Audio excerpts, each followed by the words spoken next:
کے ساتھ آپ کی سماعتوں کی منصفانہ عدالت تک پہنچا رہے تھے۔ محترم حضرت صفی پوری صاحب قبلہ، ابھی کچھ لوگ تھوڑے دن پہلے یہ بات وجود میں آئی کہ اس وقت شاعری تو بہت اچھی پاکستان میں ہو رہی ہے، مگر ان اساتذہ کو سننے کے بعد میں ان کی آنکھوں میں آنکھیں ڈال کر کے یہ بات کہہ سکتا ہوں کہ ابھی بھی ہندوستان نہیں، ہمارے کانپور میں ایسے ایسے شعر کہنے والے لوگ ہیں کہ اگر ایک شعر محنت سے کہہ دیں تو پورا پڑوسی ملک مل کر کے نہیں اٹھا پائے گا۔ اللہ تعالیٰ الحمدللہ الحمدللہ رب العالمین الحمدللہ۔ یہ وہی کانپور ہے جس کو اردو ادب کا لدھیانہ ثقلین حیدر نے کہا تھا تاریخ و تہذیب کی زمین ہے۔ بہت سارے ایسے معاملات ہوتے ہیں، سوشل میڈیا سے کہیں نہ کہیں پڑوسی ملک کے اشعار لوگوں تک پہنچ جاتے ہیں، اور ہمارے کانپور میں اب ایسے راستے جو ہے وہ ہموار نہیں ہیں۔ یہ جو کوششیں ہیں ایاز بھائی کی اور سب کی، اللہ تعالیٰ وہ دن ضرور لائے گا کہ ہمارے شعر کتابوں کی صورت میں بھی اور انشاءاللہ کیمروں کی صورت میں بھی لوگوں کے ذہنوں تک پہنچیں گے اور لوگ فائدہ اٹھائیں گے۔ اس جدید لب و لہجے کی شاعری اس دور میں جو کانپور میں ہو رہی ہے، میں بہت بہت کانپور کے ان عظیم شعراء کو مبارکبادیوں کے گجرے پیش کرتا ہوں۔ اور الحمدللہ یہ ریکارڈنگ بھی ہو رہی ہے۔ ظاہر سی بات ہے کہ یہ وہ قید خانہ ہے جو 7 سمندر پار پہنچا دیتا ہے۔ ظاہر سی بات ہے یہ باتیں وہاں تک پہنچیں گی جہاں تک میں پہنچانا چاہتا ہوں، اور پوری ذمہ داری کے ساتھ یہ بات عرض کر رہا ہوں، کوئی جذبات میں نہیں۔ خیر، بہت بہت مبارکباد۔ وقت ہمارے پاس زیادہ نہیں ہے۔ محترم اسلم محمود صاحب ہیں، صدر مشاعرہ ہیں، محترم مشیر صدیقی صاحب ہیں، ان 3 لوگوں سے ملاقات کرنا ہے۔ بس حضرت صاحب کے بعد اب جی نہیں کرتا کہ کچھ شعر سنائے جائے۔ میں خود بہت دیر سے انتظار میں تھا کہ آج محترم اسلم محمود صاحب قبلہ سے شعر سنوں گا۔ میں نے پڑھا بھی اور سنا بھی کہ اردو ادب کا کوہ ہمالیہ کی حیثیت رکھنے والی ذات حضرت علامہ شمس الرحمن فاروقی صاحب قبلہ بھی ان کے شعروں کو سنتے تھے۔ آج پہلی مرتبہ میرے حصے میں یہ شرف آیا ہے کہ میں اپنی نظامت میں ان کے شعر سنوں گا۔ محترم اسلم محمود صاحب۔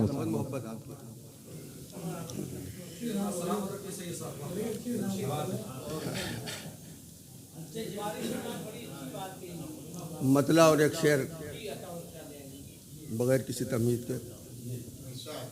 بس کیا ہے کہ عروج ظلم کو آمادہ زوال کیا، عروج ظلم کو آمادہ زوال کیا، وہ جس نے صبر کیا واقعی کمال کیا۔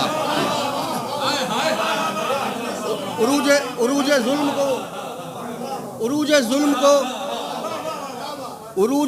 کو آمادہ زوال کیا، وہ جس نے صبر کیا واقعی کمال۔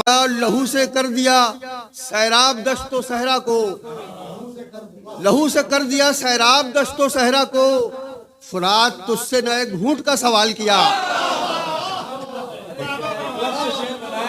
لہو سے کر دیا عروج ظلم کو آمادہ زوال کیا، عروج ظلم کو آمادہ زوال کیا، وہ جس نے صبر کیا واقعی کمال کیا۔ اور لہو سے کر دیا سیراب دشت و صحرا کو، فرات تجھ سے نہ ایک گھونٹ کا سوال کیا، فرات تجھ سے نہ ایک گھونٹ کا سوال کیا، اور فرات تجھ سے نہ ایک گھونٹ کا سوال کیا۔ اور ایک مطلع اور ایک عروج ظلم کو آمادہ زوال کیا، وہ جس نے صبر کیا واقعی کمال کیا۔ اور لہو سے کر دیا سیراب دشت و صحرا کو، فرات تجھ سے نہ ایک گھونٹ کا سوال کیا، فرات تجھ سے نہ ایک گھونٹ کا سوال کیا۔ لہو سے کر دیا سیراب دشت و صحرا کو، فرات تجھ سے نہ ایک گھونٹ کا سوال کیا۔ اور ایک مطلع اور ایک مقطع یاد آ رہا ہے، بیچ کے شعر وہ حنیف سنا چکے، بیچ کے اشعار حنیف سنا چکے ہیں۔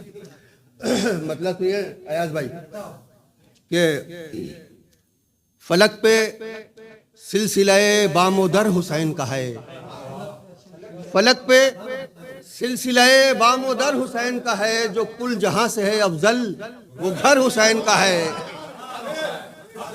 فلک پہ سلسلہ بام و در حسین کا ہے، جو کل جہاں سے ہے افضل وہ گھر حسین کا ہے۔ صبا گزر ہو تو کہنا حضور مولا علی، صبا گزر ہو تو کہنا حضور مولا علی، خراب و خار ہے اسلم مگر حسین کا ہے۔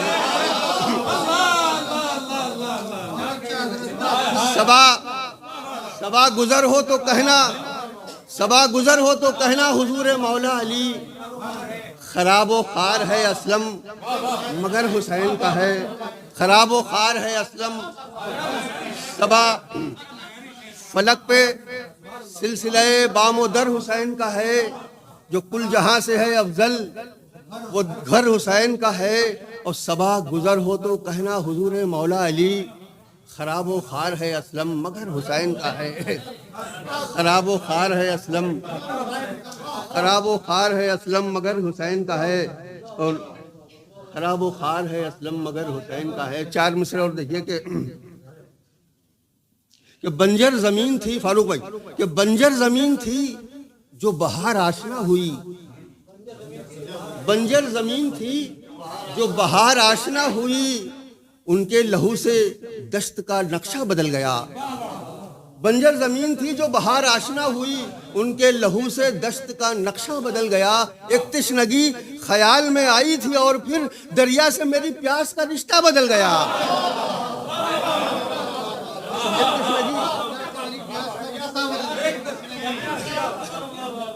بنجر زمین تھی جو بہار آشنا ہوئی، ان کے لہو سے دشت کا نقشہ بدل گیا۔ ایک تشنگی خیال میں آئی تھی اور پھر ایک تشنگی خیال میں آئی تھی اور پھر دریا سے میری پیاس کا رشتہ بدل گیا۔ ایک تشنگی خیال میں آئی تھی اور پھر دریا سے میری پیاس کا رشتہ بدل گیا، دریا سے میری پیاس کا رشتہ بدل گیا۔ اور منقبت کی کچھ اشعار،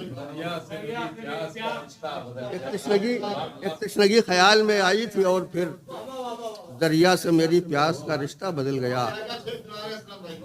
بہت شکریہ صابر بھائی۔ منقبت مطلب دیکھیے کہ ہر شخص معترف ہے، ہر شخص پڑھ رہا ہے، ہر شخص معترف ہے، ہر شخص پڑھ رہا ہے وہ ریگ کربلا پر جو حرف حق لکھا ہے۔ ہر شخص معترف ہے، ہر شخص پڑھ رہا ہے وہ ریگ کربلا پر جو حرف حق لکھا ہے۔ مانے کوئی نہ مانے اپنا تو ماننا ہے، مانے کوئی نہ مانے اپنا تو ماننا ہے، بس حق ہی ابتدا ہے، بس حق ہی انتہا ہے۔ مانے کوئی نہ مانے، مانے کوئی نہ مانے اپنا تو ماننا ہے، بس حق ہی ابتدا ہے، بس حق ہی انتہا ہے۔ اور بس حق ہی، اب دیکھیے مطلب یہ بھی دیکھیے کہ اندازہ کیا لگے گا کیا اس کا مرتبہ ہے، اندازہ کیا لگے گا کیا اس کا مرتبہ ہے، جس ذات کا وسیلہ عرفان مصطفیٰ ہے۔ اندازہ کیا لگے گا کیا اس کا مرتبہ ہے، جس ذات کا وسیلہ عرفان مصطفیٰ ہے۔ سجدے سے سر اٹھایا نیزے پہ رکھ دیا ہے، سجدے سے سر اٹھایا، سجدے سے سر اٹھایا نیزے پہ رکھ دیا ہے۔ اعلان حق بھی اس نے کس شان سے کیا ہے، سجدے سے سر اٹھایا، سجدے سے سر اٹھایا نیزے پہ رکھ دیا ہے۔ اعلان حق بھی اس نے کس شان سے کیا ہے، اعلان حق بھی اس نے کس شان سے کیا ہے۔ دریا وہی ہے اس کی رو بھی وہی ہے، لیکن دریا وہی ہے اس کی رو بھی وہی ہے، لیکن ایک لمس تشنگی کو اب تک ترس رہا ہے۔ دریا وہی ہے، دریا وہی ہے اس کی رو بھی وہی ہے، لیکن ایک لمس تشنگی کو اب تک ترس رہا ہے۔ کیا عشق میں لٹائیں کیا عشق میں بچائیں، کیا عشق میں لٹائیں کیا عشق میں بچائیں، سارا نصاب حق کا ایک شخص لکھ گیا ہے۔